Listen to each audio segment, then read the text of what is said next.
menerimanya kembali. Kan keliru dah. Jadi bisa Yesus mati karena dia memberikan nyawa, bukan karena jagonya iblis. Iya, berarti ya, Pak, kalau begitu Pak, berarti Yesus menyerahkan nyawanya kepada orang-orang Yahudi yang jahat itu kan? Bukan, untuk tebusan dosa, Pak. Iya, kepada orang yang jahat itu kan? Di sini kan jelas dikatakan, Iya. aku memberikan nyawaku menjadi tebusan bagi banyak orang. Iya, memberikan nyawanya kepada orang yang menyusun rencana jahat. Tidak ada di situ itu tertulis.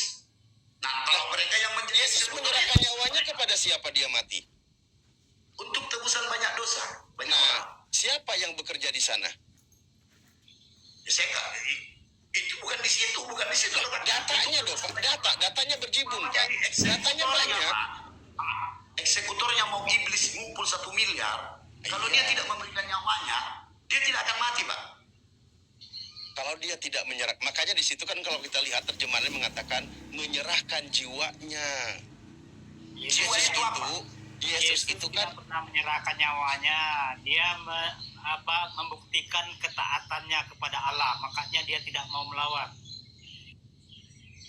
Sebenarnya Yesus lahir itu dia hanya ingin mengaryakan keselamatan. Allah ingin mengaryakan keselamatan bagi umat-umat yang sudah berdosa. Tidak ada itu rencana Allah itu untuk membunuh dia. Betul. Tapi oleh karena manusia tidak menerima kebenaran, sehingga manusia membunuh dia. Dalam perasaan manusia atau iblis saat itu, mungkin kebenaran itu akan lenyap. Tetapi dengan kematiannya itu, Tuhan telah meremukkan iblis itu. Tapi diremukkan iblis itu bukan di dunia ini, di akhir zaman nanti, di hidup yang kekal. Itu pemahaman saya tuh. Makanya di dalam Lukas 2 ayat 11 itu sudah mengatakan, hari ini telah lahir bagimu juru selamat. Jika manusia menerima kebenaran itu saat itu, tidak akan ada kematian. Tetapi oleh karena manusia tidak menerima kebenaran itu, sehingga ada membun-bun itu. Ribut betul kalau Allah merencanakan penyaliban. Sebenarnya jadinya kalau dipaksakan tadi kalimat itu kan sama aja bikin perangkap sendiri. Artinya Yesus menyerahkan dirinya kepada iblis atau kepada orang-orang jahat tadi. Lalu ngapain bikin drama panjang-panjang kalau dia menyerahkan dirinya? Kenapa nggak dia ajarkan aja mereka agar menangkap dia? Bukan dia malah membantah mereka. Ini kan jadi melawan lagi. Lalu data yang tertulis di Yohanes 8 nomor 44 itu mau kemanain? Padahal jelas Yesus katakan, kalau teman-teman Kristen mengatakan bahwa Yesaya 53 nubuatan untuk Yesus, maka Yesus katakan di Yohanes 8:44 iblis bapaknya. Nah, benar kata Maksion tadi jadinya. Di perjanjian lama bapak itu iblis jadinya. Karena itu bertentangan. Nggak bisa, nggak nyambung itu. Di mananya itu yang nggak nyambung itu? Di dalam kitab perjanjian lama dikatakan Yesaya 53 itu nubuatan agar Yesus disalib atau dibun-bun mati. Sementara kata Yesus, iblislah yang menjadi bapakmu karena kamu berusaha membunuh aku. Kata Yesusnya, gitu loh. Ya maka kalau nubuatan tadi yang ingin Yesus dibun-bun, sama aja berarti kata Yesus, iblis itu yang menubuatkan. Lagian kan Bang Alif kan, kalau memang Yesus ingin mengantar nyawanya secara proaktif, harusnya yang terjadi begini, salibkan saya, harusnya begitu. Logikanya, ngapain juga dikatakan oleh Yesus kepada Yudas, celakalah, yang oleh karena dia anak manusia itu diserahkan kan? Iblis berjasa dengan keselamatan. Iblis tidak pernah berjasa dengan keselamatan. Semua yang rencana membunuh itu ya rencana iblis. Ya itu betul. Semua rencana iblis dan itu jahat. Bahkan orang Yahudi kalau kita baca datanya di Matius 27, ketika di hadapan Pilatus sendiri pun gak mau menyalibkan Yesus. Gak mau dia. Orang-orang Yahudi menyalibkan apa? Karena dengki. Ya lagi-lagi karena kejahatan. Aduh, kalau noise aku ini. Nah, lalu poin terakhirnya adalah ketika Pilatus cuci tangan. Karena mereka itu jahat, memaksakan Pilatus untuk menyalibkan, maka Pilatus cuci tangan. Apa kata orang Yahudi? Biarkan darahnya tertanggung atas kami dan anak cucu kami. Nah, Mereka tahu penyaliban itu dosa kepada Yesus. Dan mereka siap menanggung dosanya sampai turunannya. Demi membunuh Yesus. Kok kenapa dikatakan jadi Yesus menyerahkan diri? Kenapa Yesus bikin huru hara di sana? Kenapa? Yesus Woi, tidak kalian pernah orang Yahudi, kalian imam-imam tua-tua. Imam-imam tua-tua, Pilatus, ngapain kau sibuk-sibuk berdebat? Udah aku salibkan aja, beres. Kok malah jadi dibulak-balik dramanya? Tapi Pak Jospen tadi sepakat dengan pernyataan Bang Lubis bahwa itu rencana Bapak. Pak Jospen, Oh iya, saya sepakat sekali, 100%. nah ini kan beda lagi kan. Pak Lubis. Yang benar yang mana ini? Datanya Jos. Nah, Sekarang jadi sholat gini, dulu tak? Sholat dulu tak? Di sini sudah maghrib tak? Kita di masjid maghrib tak? Silakan Jos. baik, saya ingin itu. Pak Kalau Jospen, begitu, Pak Jospen izin. Sebelum dilanjut, aku boleh nggak nampilin data dulu sebentar? Yang tadi ya saya 53, ini dalam perspektif Yahudi. Pemaparannya, boleh ya? Sebentar ya, aku baca. Boleh ya? Ih, jangan ngambek, Pak Jospen, jawab dulu dong. Sebentar. Ya. Ah, gitu. Kan Ketiduran tadi. Oke, Sampai baik. ketiduran di Komal. Bentar ya. Ini loh yang teman-teman maksudnya gini. Jangan dipaksakan demi Yesus itu dijadikan hina, terkutuk atau apa. Ngambil ngutip-ngutip kitab Yesaya. Kan nggak bagus juga sih. Saya coba balik kamera dulu bentar ya. Yang tadi dikatakan sebagai penebus di ayat berapa tadi? Di Yesaya 53 nomor berapa tadi? 89 kalau nggak salah. Ini aslinya bahasa Inggris. Ini, Diperbesar tak? Gambar laptopnya jangan diperlihatkan tak? Diperbesar ke bawah. Ntar dulu aku ininya. Ya, identik rungkat masalah. Oke, bentar. Yesaya yang dikatakan di sini ya, ia ditindas dianiaya namun ia tidak bersuara seperti anak domba yang dibawa ke tempat penyembelihan. Dan seperti domba yang diam, di sini dikatakan, nah Yesaya 53 nomor 7, ini penjelasan Yahudi, ini aslinya bahasa Inggris ya. Israel dikatakan telah ditindas dan dibawa pergi ke tanpa sebab. Yesaya 52, 4 dan 5. Tema serupa dikembangkan dalam Mazmur 44, di mana Raja Daud berbicara tentang kesetiaan Israel, bahkan di hadapan penindasan bangsa-bangsa bukan Yahudi. Mazmur 44, 17, 18. Ini ada lagi keterangannya. Lalu nomor 8-nya, ia telah diambil dari kekuasaan penghakiman. Mana tadi yang mana? Yang tentang menebus dosa. Di ayat berapa tadi ya?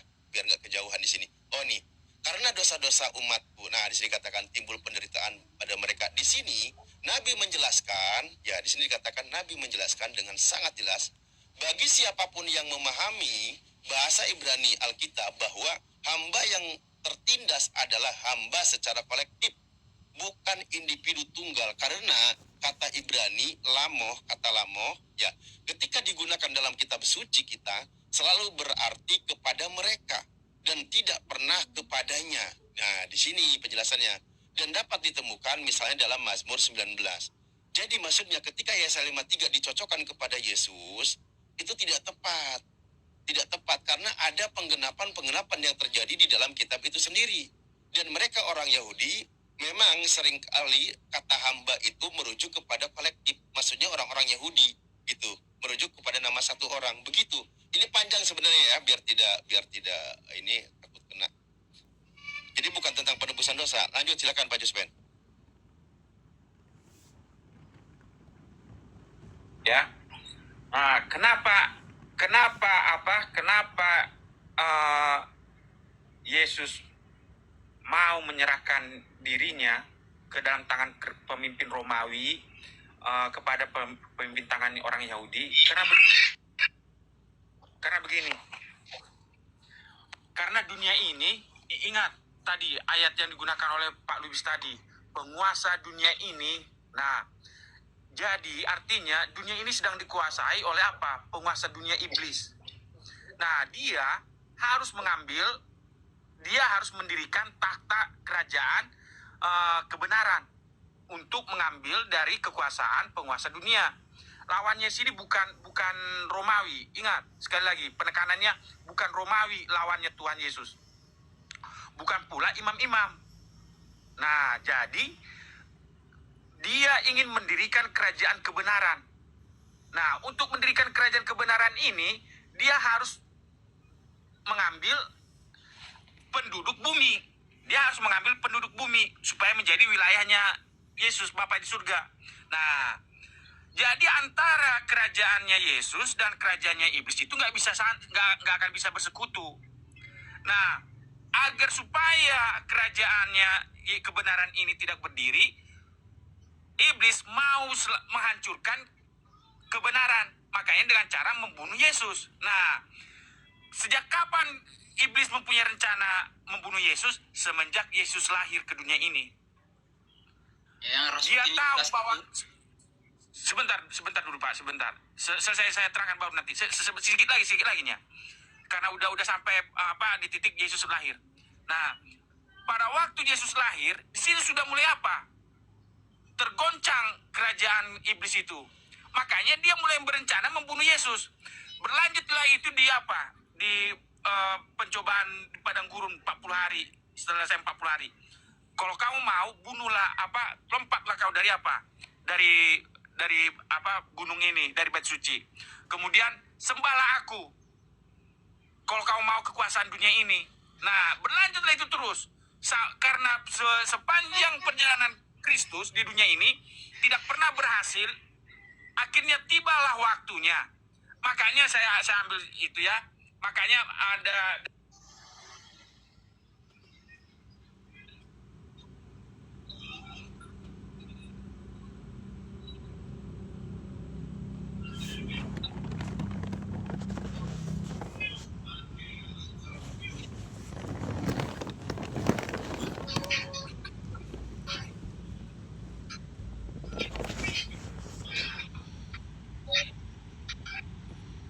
Yohanes 19 mengatakan begini.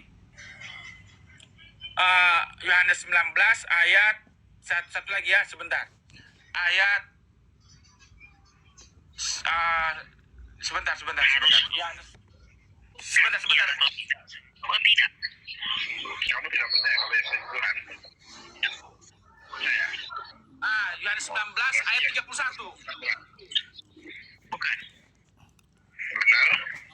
Iya. Oh, jadi Bukan dulu itu. bukan Tuhan. Nah, Yohanes 19 ayat 31. Yohanes 19 ayat 31 itu menuliskannya itu. Kan ingat Galatia 4 ayat 4. Setelah genap waktunya. Kenapa bukan pada waktu Adam dan Hawa berdosa langsung Yesus diutus? Bukan. Kenapa pada waktu air datang Yesus diutus? Enggak. Tetapi ada jadwal Tuhan. Aku ini orang lama. Ya. Guru, mute-kan dulu kau, guru. Ribut kali kau, guru. Nah, kenapa pada saat Yesus mati di kayu salib itu saat yang tepat? Karena ini Yohanes 19 ayat 31.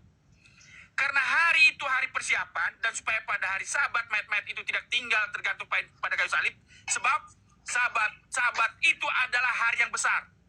Mengapa Yohanes menulis Sabat itu adalah hari yang besar? Karena pada saat itu ada dua Sabat. Sabat itu, yang pertama Sabat 7 mingguan. Makanya dibilang Sabat besar. Sabat 7 mingguan. Kemudian pada saat Sabat mingguan itu jatuh, pada saat itu juga ada Sabat Paskah, perayaan Paskah. Jadi Sabat 7 mingguan ditimpa oleh Sabat perayaan Paskah. Makanya disebut Sabat itu adalah hari yang besar, Hagodal. Kalau bahasa Ibrani-nya bilang Hagodal ya, yang besar. Nah, kalau bahasa Yunani-nya bilang mega. Artinya Sabat itu ada dua Sabat tabrakan langsung, timpa ketimpa. Sabat 7 harian dengan Sabat Paskah. Makanya disebut Sabat yang besar. Nah, sekarang kapan itu dinubuatkan? Ingat, saya selalu belajar ini. Daniel 9 ayat 24. Nah, Daniel 9 ayat 24 menuliskan jadwal kematian Yesus. Ingat tadi, Galatia 4 ayat 4. Setelah genap waktunya. Kemudian Yohanes 19 tadi mengatakan Sabat besar. Daniel 9 menuliskannya begini. Ayat 24, saya baca. 77 kali masa telah ditetapkan atas bangsamu dan atas kotamu yang kudus. Untuk melenyapkan kefasikan. Untuk mengakhiri dosa. Untuk menghapuskan kesalahan. Untuk mendatangkan keadilan yang kekal. Untuk menggenapkan penglihatan dan nabi. Yang keenam, untuk mengurapi yang maha kudus. Caranya bagaimana? Di ayat 25. Maka ketahuilah dan pahamilah dari saat firman itu keluar, yakni bahwa Yerusalem akan dipulihkan dan dibangun kembali sampai pada kedatangan seorang yang diurapi. Yang seorang diurapi ini dalam bahasa Ibraninya disebut Mesias, dalam bahasa Yunaninya disebut Kristus. Ya, seorang raja. Ingat, Yesus itu adalah raja. Ada 7 kali 7 masa. Sebentar dulu. Ada 62 kali 7 masa lamanya kota itu akan dibangun kembali dengan tanah lapang dan paritnya, tetapi di tengah-tengah kesulitan. Ayat 26. Sesudah ke-62 kali 7 masa itu akan disingkirkan seorang yang telah diurapi. Jadi pada saat itulah akan disingkirkan, akan dibunuh seorang Mesias. Kalau bahasa Ibraninya, bahasa Yunaninya Kristus. Padahal tidak ada salahnya apa-apa. Maka datanglah rakyat seorang raja memusnahkan kota itu dan tempat kudus itu, tetapi raja itu akan menemui ajalnya dalam air bah, dan sampai pada akhir zaman akan ada peperangan dan pemusnahan seperti yang telah ditetapkan. Kemudian ayat 27. Sebentar, terakhir, tenang dulu. Iya, saya tahu kapan berhenti, Ustaz. Tenang dulu kau. Raja itu akan membuat perjanjian itu menjadi berat bagi banyak orang selama 1 kali 7 masa.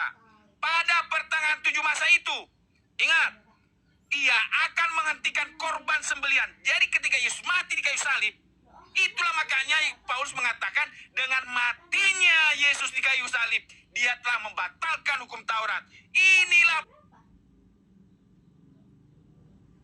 penggenapan dari Daniel 9 ayat 27. Raja itu akan membuat perjanjian itu menjadi berat bagi banyak orang selama 1 kali 7 masa. Pada pertengahan 7 masa itu, ya dengar, aduh, Ustadz ini nggak tahu kapan